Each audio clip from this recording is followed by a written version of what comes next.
Hey guys, welcome back to One Seed, One World. So instead of doing some gardening or planting or any other outdoor homesteading type activities today, we are going to bake some bread. And we are going to do it in a cast iron Dutch oven. I've been baking bread for really since I was a kid. My mom first started teaching me when I was probably in around first grade or so. I used to bake little loaves of bread, either regular bread, white bread, wheat bread, even some things like zucchini bread that I would sell for church projects to raise some money. But then as an adult, I kind of got out of it, but occasionally here and there I will bake some bread. But I thought it was high time that I get back and try a new way of baking a loaf of bread. And this is a super easy recipe, and it comes out looking very artisanal. So we're going to go ahead and show you how to do this. Now the one twist on this, you'll see other recipes on YouTube and other places around the net that is very similar to this one, but the one twist on this is that part of this recipe is from our own homegrown wheat that we ground into flour. In a previous garden year, we got the idea to grow some wheat. Now initially my plan was to just grow it to use as green mulch. It's planted in around mid-September, and it actually will sprout before the first frost and gets, I don't know, 2 or 3 inches high. And then you just let it grow over winter, and then in the spring it really starts popping up. And then around March or so I just rototilled most of it under to let it, you know, give us some green mulch in the soil to help break up the soil, because we have a lot of heavy clay here. But during that process, I decided to save about 5 rows, 5 like 10-foot long rows, just to see if we could get some wheat berries out of it. Over the course of the summer, it grew. Although the local rabbit population did decimate some of it, they ate probably about a quarter of it before it was ready to pick, but it's fine. I don't mind sharing a little bit. So, around mid-late July, we harvested it, and then we actually Mitzi did most of it. She picked all the wheat berries by hand, and then we threshed it out, and then we ground it into flour, and got a, I don't know,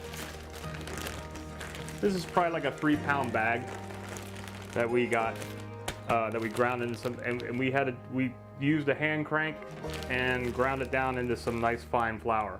So instead of just using all-purpose flour today, we're going to split the recipe. We're going to do 1.5 cups of regular all-purpose flour, and then we're going to use 1.5 cups of our home ground wheat flour. So besides the flour, 3 cups of flour total, the only other ingredients is you need some hot tap water, about a 1/2 teaspoon of active yeast, and I'm using the active dry yeast here. We're just going to use a 1/2 teaspoon of this, and then let's see what else. Oh, a teaspoon of salt. That's it. This is really a no knead recipe, so you don't have to do a whole lot with it. So we're going to go ahead and get started. All right, so we have our 1.5 cups of the homegrown wheat flour. It's a little bit more, I don't know if you'd call it gritty, but it's not quite as fine as what you would get with the all-purpose flour. But it has, we were able to grind it down pretty fine. So I'm pretty pleased with the way that it came out. And hopefully this comes up on the other little side camera here so you can kind of see what that looks like. So 1.5 cups of the wheat flour. Then we've got 1.5 cups of the all-purpose flour, just your general good old flour that probably most of you have in your kitchen. And if you don't have, you know, of course, many of you will probably not have homegrown, home ground wheat flour, but you can mix this up. You want a total of 3 cups altogether. So if you want to do a blend of wheat and all-purpose, or if you want to do all wheat or just all, you know, all-purpose flour, you can do just 3 cups either way. Doesn't really matter. I think sometimes wheat bread, when it's just by itself can come out a little heavier, and so that's why I wanted to blend the two, so that to give it a little bit of a lighter bread. All right, then we're going to do half a tablespoon of active dry yeast. And this is not a recipe that you have to let sit out for 12, 18 hours like, you know, in some of the more standard bread recipes take a long time to let the bread rise. This one we're going to let rise for 3 hours. And the reason being is because we're using hot tap water. Generally you'd put it like in room temperature water and let the yeast activate a little bit before you add it into your dry ingredients.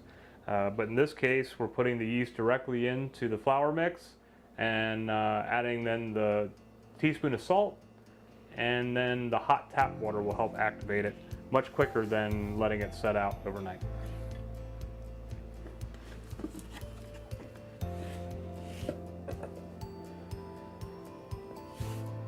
So we're going to do a teaspoon of salt. Sound like I had a brick in there, so I'm going to break it up a little bit here. There we go. This is a half teaspoon that I'm using here measuring, so we'll do 2 of these to get the full teaspoon of salt. All right.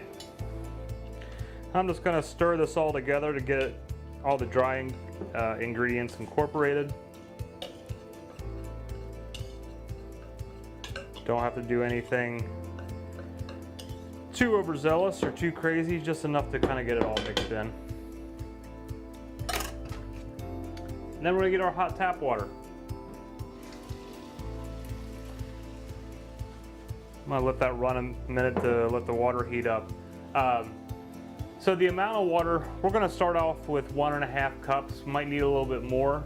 But the one thing with making bread and making dough is that once you get to a certain consistency, and it may seem a little dry, you only need to add a little tiny bit of water at a time, like maybe a teaspoon or a tablespoon at a time, and it will make a big difference in how moist your dough becomes. So it's better to start off a little dry and add a little bit of water at a time to get up to what you kind of are going for, instead of ending up with too wet dough and then you got to keep adding flour and it just becomes a big ordeal. So little bits at a time.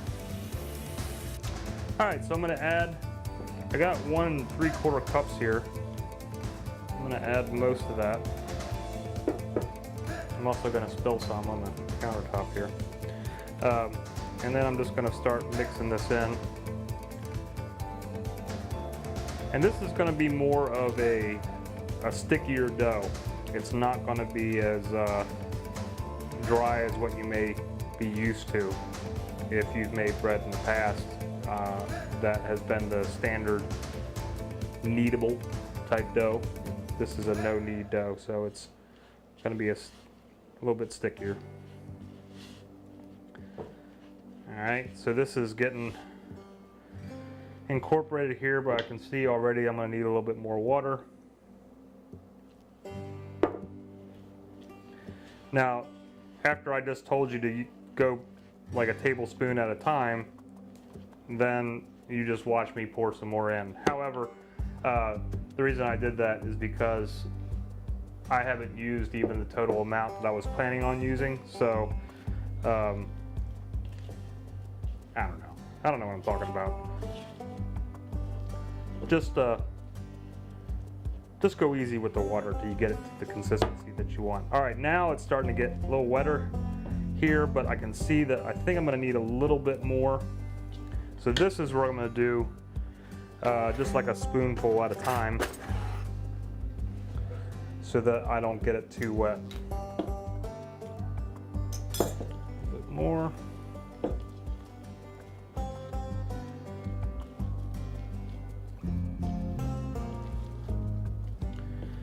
All right, so that's looking pretty good.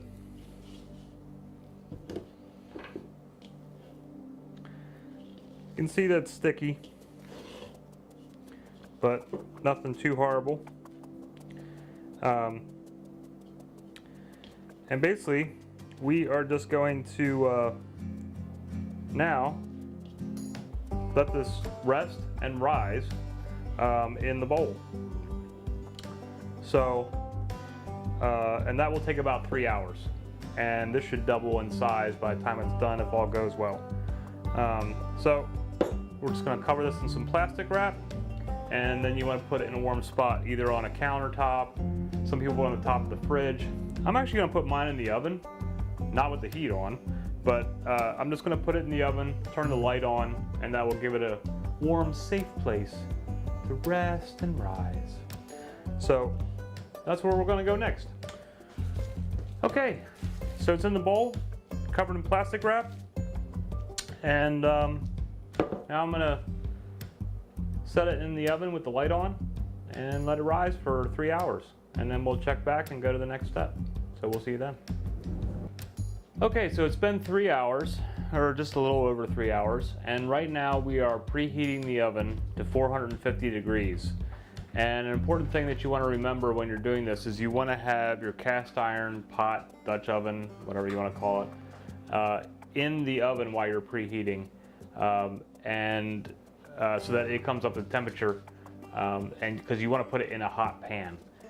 And basically at this point now we want to let the dough rest again for another 35 minutes while the oven is preheating. But first, what we're going to do here, and I'm holding it sideways so that the camera over here can kind of see that it's definitely increased in size over the last 3 hours as it's been sitting in the oven. I was really surprised at actually how warm the oven was with just the light on, but it definitely helped. So I've taken a piece of parchment paper and I've got some flour on it, and now we're going to scrape this out of the bowl.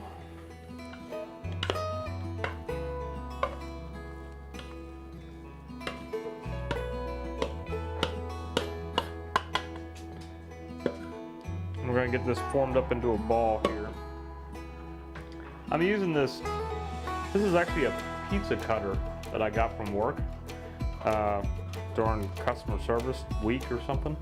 But it actually, the oven is preheated to 450. It actually works really well as a dough scraper. So you can use a spatula or whatever else that you have to kind of work with the dough. But I think a dough scraper is probably the easiest way to use this. So I'm using this plastic pizza cutter that is going to double as a dough scraper. So getting a little bit of this extra flour on here.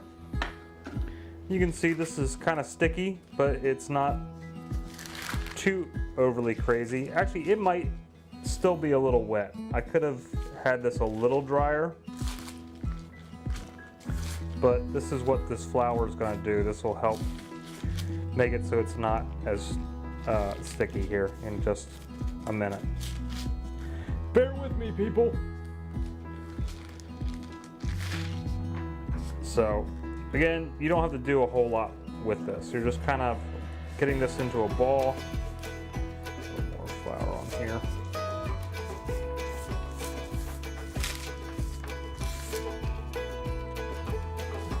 And I'm just kind of going to roll this around a little bit because it is a little bit wetter than what I would have originally had planned. But with the flour on this paper, it will quickly become what we need it to be. So, like I said, this is basically a no-knead bread. I am handling it a little bit more here just to get more of this flour in here to get it slightly drier. But this is coming together fine. And I think that will about do it. And now what we're going to do is we're going to put this on the parchment paper back in the bowl, because you're actually going to put this in the Dutch oven with the parchment paper. So this will make it easier to transfer over. So now, while the oven is already preheated, we're going to give this another half hour to just rest, and it may even rise a little bit more. So we'll come back in a half hour. Okay, so it's been about a half hour. Unfortunately, as I had mentioned in the earlier video, or earlier in this video, I was tilting the bowl and whatnot so the other camera could get the close-ups, but I never actually turned that camera on, so sorry about that. There won't be close-ups of me getting the flour and the dough ready. But anyway, we had put this in a bowl for supposed to be 30-35 minutes. It's been 25 minutes, so close enough. I've taken the Dutch oven out of the oven. It's super hot right now, so when you're doing this, make sure that you're careful that you don't burn yourself, because you're going to have to transfer out of the bowl into your Dutch oven before you put it back in there. So I covered this with a towel, and so now it's ready to go. Hopefully this will come up on the little side camera here to get a close-up so you can see what the dough looks like. But this is ready to go. So we're going to put this in the hot pan. Get rid of the bowl here.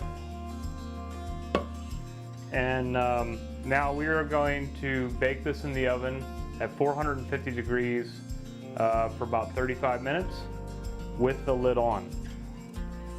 Get this lid here, which is also super hot.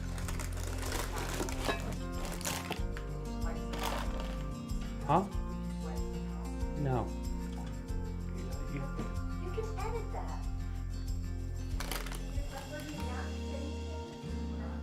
I'm not slicing the top. All right, so we've got the lid on here in our super hot Dutch cast iron Dutch oven, and now we'll put this in, and we'll check back in about 35 minutes. At which point we will take the lid off and let it bake for probably another 5 to 10 minutes.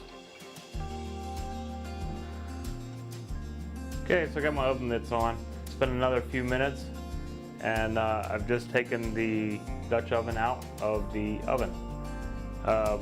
And so now we're going to take this out of the pot.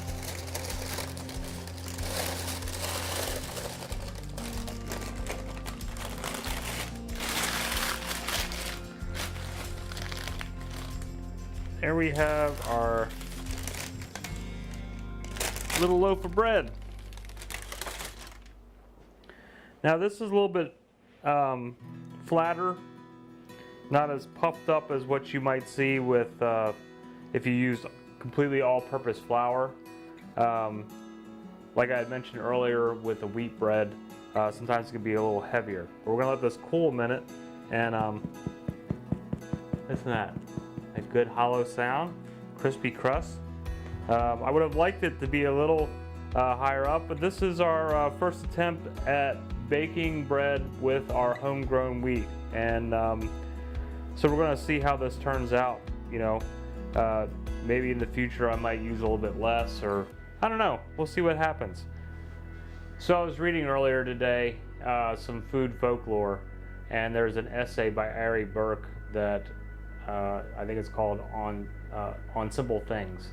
And basically, to summarize a little bit, because I can't say it as nicely as what he wrote, that there are 3 basic foods that if they are readily available and unspoiled, that the people living on the land where they occur will be well. And the 3 foods that are considered to be ancient and primal: 1 is given, 1 is found, and 1 is formed. The 1 given is milk, the 1 found is honey, and the 1 formed is bread. And so here we formed a little loaf of bread that's still kind of hot. Ow. So let's go ahead and cut a piece of this bad boy and see what we turned out with. Okay, so I got out my cutting board because I want to slice up the new little mini countertop that we got going on here. Bread's still pretty warm. Has a nice hollow sound to it. So it's got a good crispy crust. I'm hoping that the inside looks as good as the outside does. I need a new kitchen knife.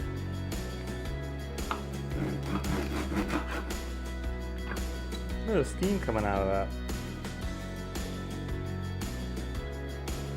So there we have it. There's our first slice of bread. And I think this homegrown wheat definitely made the bread a little heavier because it was a coarser grind. But man, it makes a good crispy crust. I don't have a good kitchen knife to cut it well.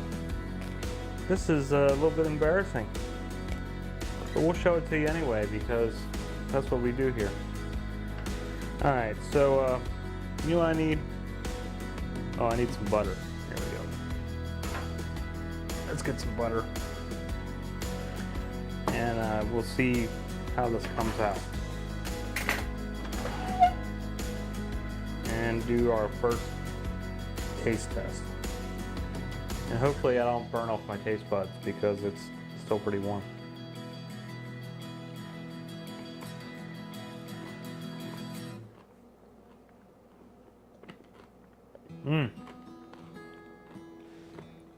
Very crispy crust.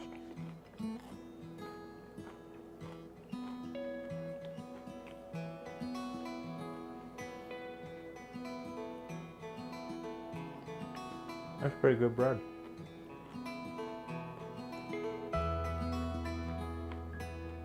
Yeah. So,